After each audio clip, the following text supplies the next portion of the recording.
Bonjour tout le monde. La chaîne Math Interbiof présente la série intitulée Dérivés et applications dans les examens nationaux de bac.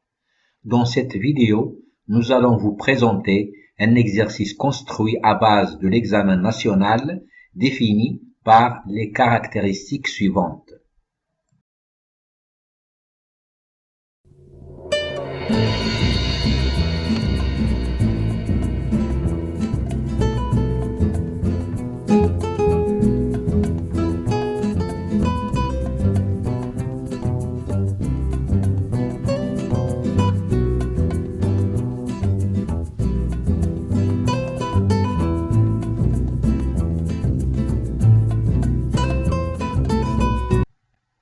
Dans cet exercice, on a posé toutes les questions intéressantes concernant les dérivés et leur application et interprétation géométrique en se basant sur la fonction du problème d'analyse du bac précédemment évoqué.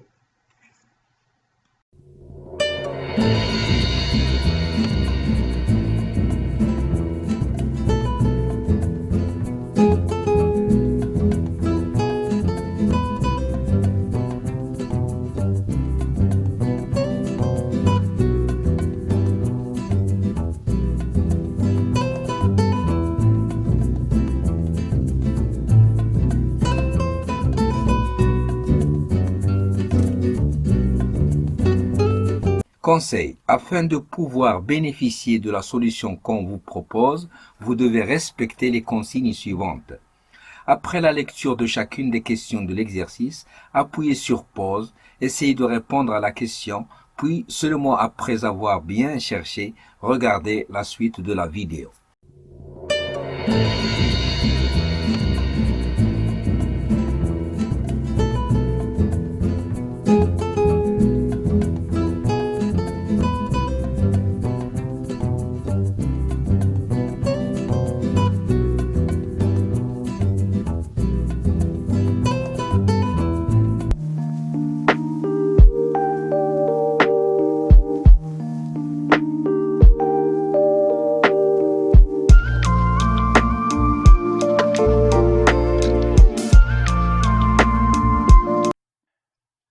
Solution de la première question.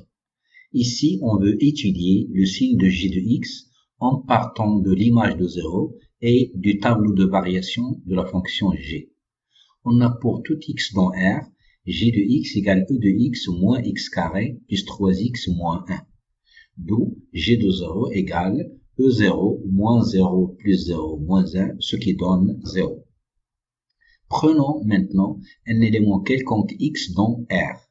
Si cet élément x appartient à l'intervalle ouvert moins l'infini 0, alors x est inférieur strictement à 0. Or, g est strictement croissante, d'où g de x est inférieur strictement à g de 0, d'où g de x est inférieur strictement à 0 car g de 0 égale 0.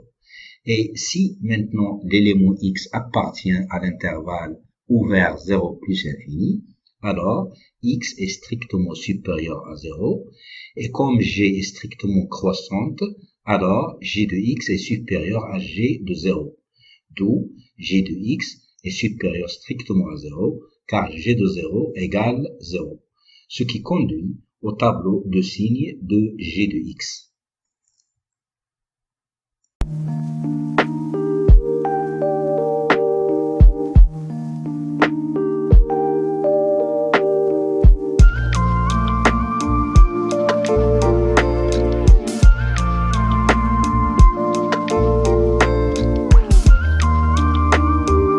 Solution de la deuxième question petit a.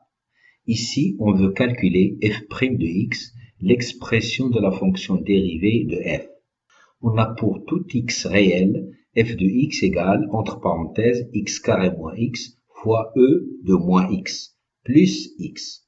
Pour faciliter l'utilisation des formules de calcul des dérivés, vues dans le rappel précédent, on pose u égale x carré moins x. V égale E de moins X et W égale X.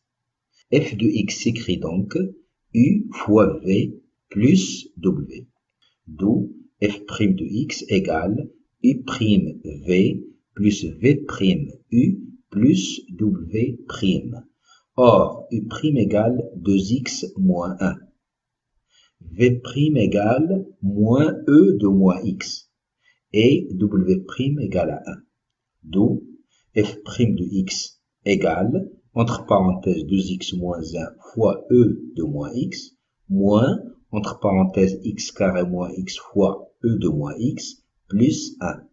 Le nombre 1 s'écrit comme produit de e de x et de e de moins x. D'où f' de x s'écrit encore 2x moins 1 entre parenthèses fois e de moins x, moins x carré moins x entre parenthèses fois e de moins x, plus e de x fois e de moins x. D'où, en factorisant par e de moins x, f' de x devient f' de x égale, entre parenthèses, 2x moins 1 moins x carré plus x plus e de x multiplié par e de moins x. Ou encore, après calcul, e de x moins x carré plus 3x moins 1 entre parenthèses fois e de moins x. D'où, enfin, on obtient f' de x égale g de x multiplié par e de moins x.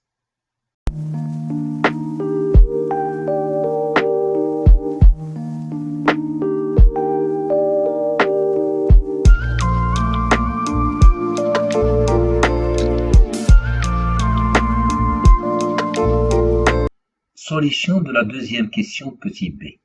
Ici, on veut déterminer le nombre dérivé de la fonction f au point x0 égale 0. On a pour tout x réel, f' de x égale g de x fois e de moins x.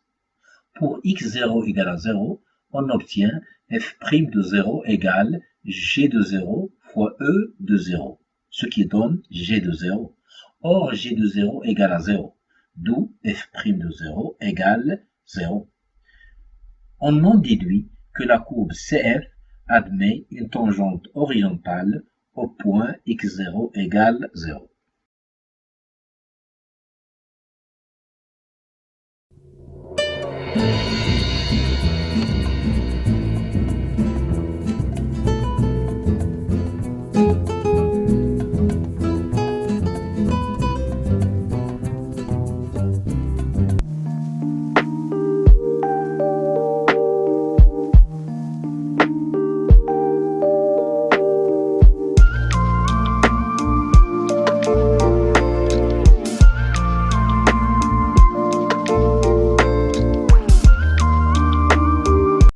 Solution de la troisième question. Ici, on veut étudier les variations de la fonction f et dresser son tableau de variation. On a pour tout x réel, f' de x égale g de x fois e de moins x. E de moins x étant strictement positif pour tout x appartenant à R. Donc, f' de x est de même signe que g de x. De l'étude de signes de g de x, traité dans la première question, on déduit le tableau de variation de la fonction f.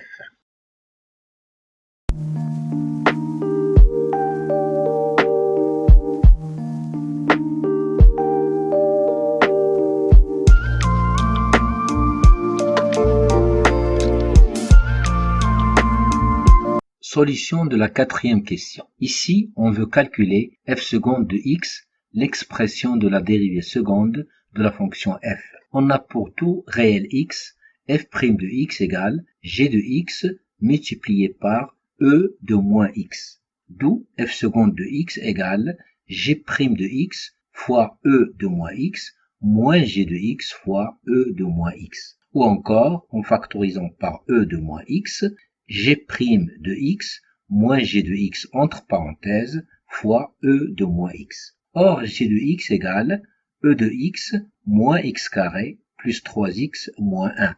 Et g' de x égale e de x moins 2x plus 3. D'où g' de x moins g de x égale e de x moins 2x plus 3 moins e de x plus x carré moins 3x plus 1.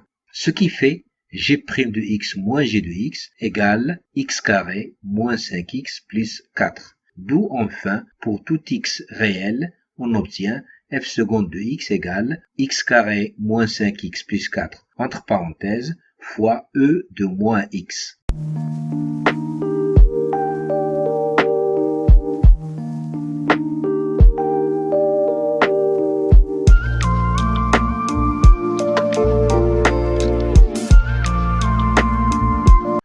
Solution de la cinquième question.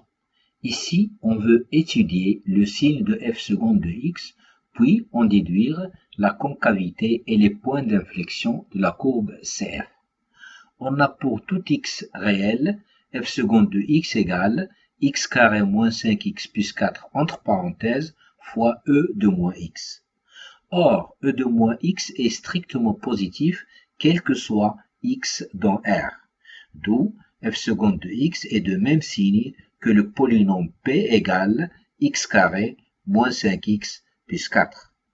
P est un polynôme de second degré, dont le discriminant est delta égale b carré moins 4ac égale 25 moins 16 égale 9, positif strictement. Donc P admet deux solutions distinctes, x1 égale 1 et x2 égale 4. On en déduit le tableau de concavité et de point d'inflexion de la courbe CF. D'après ce qui précède, f seconde de x s'annule et change de signe aux points 1 et 4. Donc CF admet deux points d'inflexion d'abscisse respective 1 et 4. De plus, f seconde de x est positif sur chacun des intervalles moins l'infini 1 et 4 plus infini, et négatif sur l'intervalle 1, 4. Donc, CF est convexe sur chacun des intervalles moins l'infini 1 et 4 plus infini, et concave sur l'intervalle 1, 4.